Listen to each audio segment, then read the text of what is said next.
Ciao a tutti, io sono Mirko e oggi vediamo questi occhiali per FPV della SkyZone. Si tratta degli SkyZone 02C, se volete acquistarli trovate il link in descrizione insieme ad un elenco di codici sconto. Vediamo subito cosa abbiamo all'interno della confezione. Per iniziare abbiamo un set di cavi che sono un cavo AV, un cavo JR, un cavo Futaba e un cavo alimentazione. Abbiamo anche un manuale di istruzioni ed un tagliando per l'assistenza post vendita. Per finire abbiamo la custodia con all'interno i nostri occhiali FPV. La custodia è molto rigida e di ottima qualità, le dimensioni sono molto compatte e tiene ben protetti gli occhiali quando sono all'interno dello zaino. Apriamola subito per vedere il contenuto.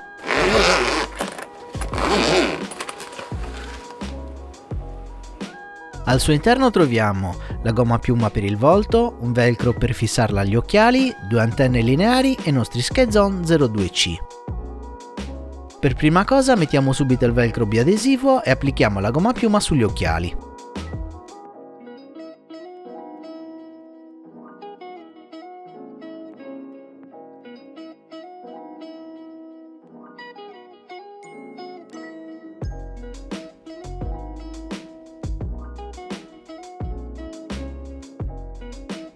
Il risultato finale sarà questo. Gli Sky 02C sono i nuovi occhiali di fascia media prodotti da SkyZone e vanno inseriti in quella fascia di prezzo che comprende anche gli EV200D e gli Attitude V5, rimanendo in genere con un costo più basso rispetto alle proposte Ishin e Fat Shark. Gli SkyZone sono disponibili in una grande varietà di colori, oltre al classico bianco e nero ci sono rossi, blu, verdi o colorati. Vediamo gli occhiali più da vicino. Nella parte anteriore abbiamo questo alloggio per la videocamera, che comunque negli Sky 02C non è presente. Questa videocamera serve per vedere davanti a noi senza rimuovere gli occhiali dal volto. Personalmente trovo la videocamera frontale non necessaria, ma se proprio la volete dovete prendere la versione Sky 02X. Sempre nella parte frontale notiamo la ventola, che serve sia per non far appannare le lenti che per mantenere bassa la temperatura degli occhiali. Nella parte superiore abbiamo i tasti funzione che ci danno il pieno controllo degli occhiali. Sul lato destro abbiamo questi due tasti che servono per scegliere banda e canale. Questo tasto invece serve per attivare il tracker se premuto velocemente o entrare nel menu di sistema se tenuto premuto a lungo. Per quanto riguarda il tracker, questo ha giroscopio accelerometro a 3 assi. Per FPV è una componente che non si usa, quindi non mi dilungo né sulle sue caratteristiche né su come funziona. Comunque il fatto che ci sia dà un valore aggiunto a questi occhiali, nel caso stiate cercando proprio questo particolare accessorio. Sul lato sinistro abbiamo il tasto REC che serve per far partire la registrazione del DVR. Per registrare dobbiamo avere una microSD inserita, questi Sky 02C supportano SD fino a 32 GB. La microSD non viene fornita in dotazione con gli occhiali e va acquistata a parte. Il tasto Mod ci fa scorrere tra le varie modalità come AV-In, HDMI, RF Normal e RF Racing. La differenza tra RF Normal e RF Racing è che nella prima abbiamo accesso a tutte le bande disponibili, mentre nella seconda possiamo scegliere solo i canali della Race Band. Usare RF Racing può tornare utile quando siamo in gara per avere un rapido accesso ai canali Race Band, tuttavia nell'utilizzo quotidiano è una cosa che non serve più di tanto. Il tasto Search serve per fare la ricerca automatica della frequenza, come sempre vi sconsiglio di farlo perché gli autoscan degli occhiali non sono mai precisi e difficilmente trovano la frequenza esatta della nostra VTX. Questi tasti cambiano funzione quando siamo all'interno del menu di sistema, in questo caso diventano avanti, su, giù, esci e ok. Vediamo subito il menu di questi SkyZone 02C. La prima scheda serve per configurare il modulo e a tracker. Nella seconda scheda regoliamo le impostazioni dello schermo, come luminosità, contrasto, saturazione, eccetera. Nella terza scheda abbiamo varie impostazioni per l'OSD, che è quella barra con scritte blu che vedete in alto. L'OSD ci dà varie informazioni utili come lo spazio presente nella microSD, la banda e il canale che stiamo usando e l'RSSI del modulo ricevente. OSD Timeout regola per quanto tempo rimarrà visibile l'OSD a schermo, se preferiamo possiamo tenerlo anche sempre attivo. La seconda voce è per la trasparenza dell'OSD, io vi consiglio di non salire troppo con il valore perché altrimenti diventa illeggibile, 1 o 2 va bene. Poi possiamo modificare la posizione dell'OSD, scegliendo se spostarlo più in alto o più in basso. Possiamo scegliere il rapporto del display tra 16 noni o 4 terzi.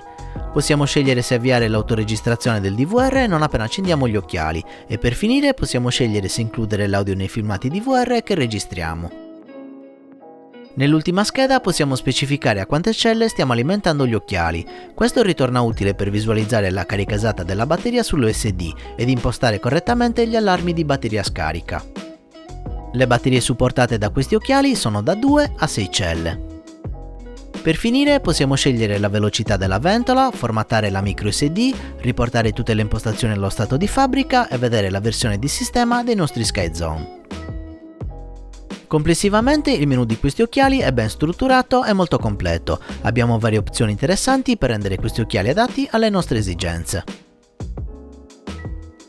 Nella parte inferiore abbiamo la porta per le eye tracker e queste due slide, che servono per regolare l'IPD, che è la distanza interpupillare. Il range è da 59 a 69 mm. Sempre nella parte inferiore abbiamo le porte HDMI e AV-in, che ci permettono di collegare gli occhiali al PC per usarli con il simulatore. Tra le due porte suggerisco di usare quella HDMI, perché basta un semplice cavo da collegare direttamente alla scheda grafica del PC. La porta USB serve per avere accesso diretto ai file salvati sulla microSD. Questa soluzione è molto comoda e pratica. Qui abbiamo lo slot per la microSD, supportate fino a un massimo di 32 GB, e qui in basso abbiamo la V-Out, che serve per collegare un modulo Diversity esterno. Infine, questo è l'ingresso per le cuffie per ascoltare i motori del drone. In questo lato abbiamo l'ingresso per l'alimentazione. Con gli occhiali non viene fornita nessuna batteria, ma solo questo cavo. Questo non è un problema, in quanto possiamo usare tranquillamente una delle nostre LiPo. Il range di funzionamento degli occhiali è molto ampio, possiamo alimentarli con batterie da 2 a 6 celle. Il cavo è abbastanza lungo da permetterci di tenere la batteria in tasca. Questo rende gli occhiali più comodi perché non abbiamo il peso aggiuntivo della batteria. In ogni caso, se preferite, potete usare una batteria da inserire nello strap degli SkyZone. L'elastico è di ottima qualità ed è superiore anche a quello di Fat Shark. A fianco all'ingresso DC troviamo un pulsante di accensione che ci evita di sollecitare troppo il connettore e di scaricare inutilmente la batteria se non stiamo usando il visore. In alternativa, se premuto una volta velocemente, il tasto di accensione serve per spegnere la ventola. Nella parte frontale abbiamo i connettori SMA per le antenne. In dotazione ce ne vengono fornite due lineari, che non sono il massimo ma ci permettono di volare subito, perlomeno in campo aperto e senza allontanarci troppo. Penso comunque che usare degli occhiali di questa qualità con antenne lineari sia uno spreco e onestamente non andrete a sfruttare appieno il modulo degli SkyZone. Appena avete la possibilità vi suggerisco di fare un upgrade delle antenne. Una buona scelta è il kit dell'Immersion RC. In descrizione vi lascio il link sia alle antenne che alla mia recensione. Per quanto mi riguarda ho fatto tutti i test di volo con queste antenne e devo dire che si sono comportate veramente bene. Il segnale rimane sempre solido e stabile e le interferenze sono minime. Per quanto riguarda il modulo abbiamo un True Diversity a 48 canali, divisi nelle bande A, B, E, Fat Shark, Race Band e Low Band. Come ho detto inizio recensione, questi SkyZone 02C sono degli occhiali di fascia media. Questo significa che vanno a inserirsi tra la fascia economica, rappresentata dagli occhiali box come ad esempio il Levo 800DM, e la fascia alta rappresentata da occhiali come Fat Shark HDO. In genere sconsiglio di prendere un visore di fascia economica perché delle volte potrebbe non soddisfare le nostre aspettative. Alcuni modelli hanno una risoluzione troppo bassa, altri hanno una durata della batteria insufficiente e per alcune persone questi visori potrebbero essere troppo ingombranti. Purtroppo quando il budget è basso non possiamo fare a meno di rimanere nella fascia economica, ma se potete spendere qualcosina in più e siete indecisi vi suggerisco di prendere un visore di fascia media senza pensarci più di tanto. Infatti difficilmente rimarrete delusi da degli occhiali di questo tipo, che per caratteristiche si avvicinano molto alla fascia alta, ma per prezzo rimangono vicini alla fascia economica. Se andiamo a confrontarli con dei top gamma come HDO possiamo vedere come sono decisamente simili. Lo spazio per il volto è praticamente identico, entrambi hanno l'inserto per le lenti correttive e l'IPD regolabile. Su entrambi abbiamo la ventola e la possibilità di registrare DVR. Per quanto riguarda gli ingressi abbiamo su tutti e due AV-in, AV-out, HDMI e ingresso cuffie. Negli SkyZone abbiamo addirittura cose in più che mancano negli HDO, come ad esempio il tasto accensione, la possibilità di usare batterie fino a 6 celle ed in generale una gestione dei menu studiata meglio. Certo, dei Top Gamma hanno una marcia in più, infatti la qualità costruttiva dei Fat Shark è eccellente, mentre quella degli SkyZone è buona, ma non a questi livelli. Inoltre degli occhiali di fascia alta hanno degli schermi con risoluzione maggiore e i monitor OLED, che restituiscono un'immagine molto buona e fedele alla realtà. Per quanto riguarda gli schermi di questi occhiali, abbiamo una risoluzione di 854x480 pixel con un FOV di 30 gradi di diagonale. Il rapporto è 16 noni, ma possiamo impostare 4/3 dalle opzioni. Non ho notato grosse differenze tra le due modalità e se possibile vi consiglio di usare 16 noni anche se avete videocamere 4/3. L'immagine risulta leggermente distorta, ma si vola allo stesso bene.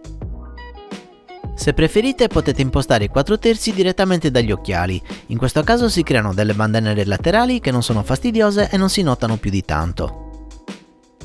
Ed eccoci arrivati alle conclusioni e come sempre dobbiamo chiederci se valga la pena prendere questi occhiali oppure no. Per quanto mi riguarda la risposta è decisamente sì. Se state cercando un buon visore con ottime caratteristiche ma non volete spendere cifre eccessivamente alte come quelle dei Top Gamma, allora questi SkyZone 02C fanno decisamente al caso vostro. Come tutti gli occhiali però anche questi non sono perfetti. La prima cosa che potrebbe non piacere è avere i moduli integrati invece dell'alloggio per il modulo esterno.